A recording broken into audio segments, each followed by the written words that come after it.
नमस्कार दोस्तों, अगर आपको कहानी सुनना पसंद है तो प्लीज़ लाइक, शेयर और कमेंट ज़रूर कर देना। आज की कहानी है अटूट रिश्ता। मैं शिखा नई नई कॉलोनी में शिफ्ट हुई थी। कॉलोनी में 214 मकान थे। मुझे कॉर्नर का मकान मिला था, इसलिए मकान के बाहर स्पेस ज़्यादा था। वर्कलोड बढ़ जाने से मेरी तबीयत खराब हो गई थी। शाम का समय था और मैं आराम कर रही थी। तभी एक अधमरी कुतिया घसीटते घसीटते बाहर रखे कूलर के नीचे आकर बैठ गई। बहुत बुरी तरह से करार रही थी। करारने की आवाज़ सुनकर मेरा 5 साल का बेटा बाहर निकला। उसको करारते देखकर बेटे को दया आ गई। बेटे ने उसे पानी पिलाया। पानी पीते ही जैसे उसकी जान में जान आ गई। बेटा बहुत खुश हुआ। वो मेरे पास आया और सारी बात बताई। बोला, मम्मी दूध रोटी दे दो, मैं उसको दूध रोटी खिलाऊंगा। मैंने एक बड़े कटोरी में दूध रोटी सान कर बेटे को दे दिया। दूध रोटी खाते ही वो थोड़ी खड़ी होने लगी। इस तरह 3 दिन के देखभाल में ही वो उछलने कूदने और दौड़ने लगी। अब वो बिल्कुल स्वस्थ और चैतन्य हो गई थी। कूलर के नीचे ही उसने अपने रहने का ठिकाना बना लिया था। धीरे धीरे उसकी आदतों से पता चलने लगा कि वो बहुत ही ट्रेंड अच्छी प्रजाति की किसी अच्छे घर में पली बड़ी थी। वह सुबह 4 बजे ही उठकर कहीं दूर जाकर दैनिक क्रियाकलाप करके घर वापस आ जाती थी। हाँ, हमारा घर अब उसका भी घर हो गया था। अब वो हमारे घर का अहम हिस्सा हो गई थी।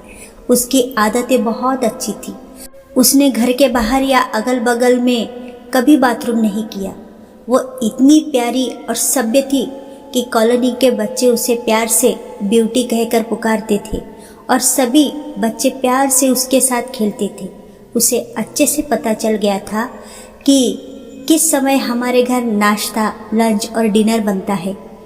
वह उसी समय बाहर बैठकर खाना मांगने लगी थी।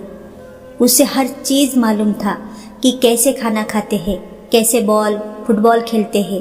वह बहुत शांत स्वभाव की थी। कभी भी फालतू किसी पर नहीं भौंकती थी और ना ही किसी को परेशान करती थी। जब वो बाहर बच्चों के साथ खेलती थी तो सभी बच्चे उसे ब्यूटी ब्यूटी कहकर बुलाते थे।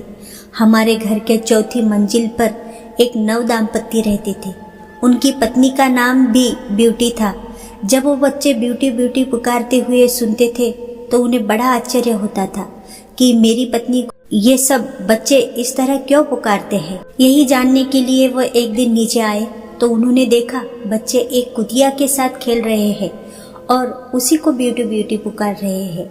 उन्हें ये बात बिल्कुल भी अच्छी नहीं लगी।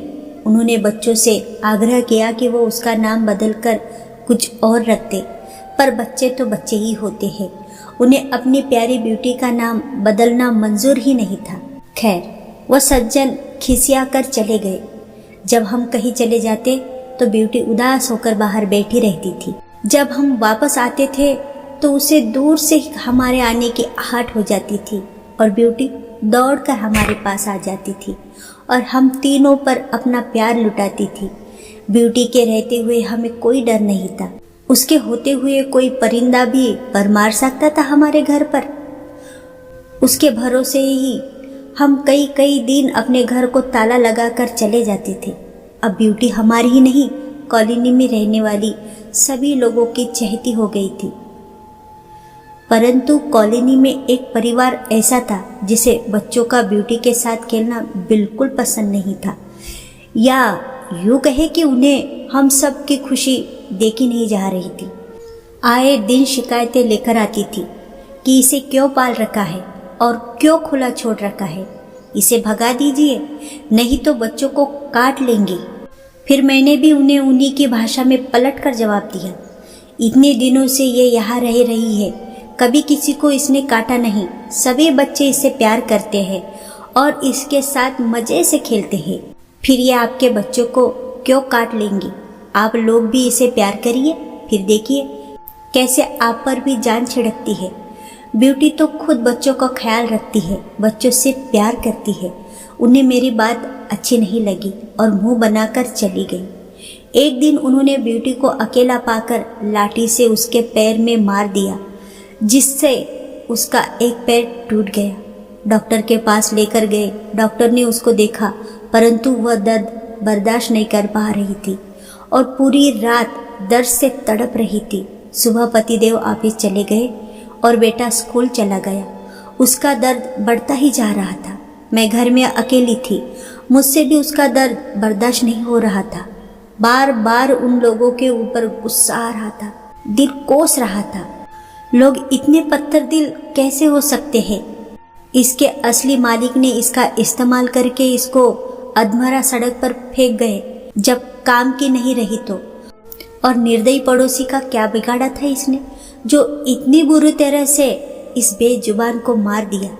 ब्यूटी इतनी प्यारी थी कि बच्चों ने कभी उसके गले में पट्टा तक नहीं बांध लिया। बेधड़क उसके साथ खेलते थे। आज ब्यूटी की हालत देखकर बहुत रोना आ रहा था। सुबह के 10 बजे थे। ब्यूटी के पास जाकर बैठ गई और उसे प्यार से सहलाने लगी। वो शांत हो गई, जैसे किसी ने उसकी पीड़ा को हर लिया हो। मैंने ब्यूटी से पूछा, ब्यूटी कुछ खाऊंगी, भूख लगी है? ब्यूटी ने हाँ में गर्दन हिलाई। मैंने अपने हाथों से 5-6 पूरी उसे खिलाई। मैं पूरी खिलाती जा रही थी और उसकी आंखों से आंसू बहता जा रहा था। ऐसे लग रहा था जैसे आज कोई बेटी बाबुल के घर से विदा हो रही हो। और देखते ही देखते ब्यूटी ने मेरी बाहों में दम तोड़ दिया। मैं फूट फूट कर रोई। ब्यूटी से हमारा एक अटूट रिश्ता हो गया था। पतिदेव ने उसके ऊपर गंगा जल छिड़क कर उसे दफना दिया। हम सबको रुलाकर ब्यूटी हमेशा के लिए चली गई। आज भी उसे याद करते ही आंखों से आंसू गिरने लगते हैं। ब्यूटी, तुम्हारी कमी बहुत खलती है। तुम्हारी जगह कोई नहीं ले सकता।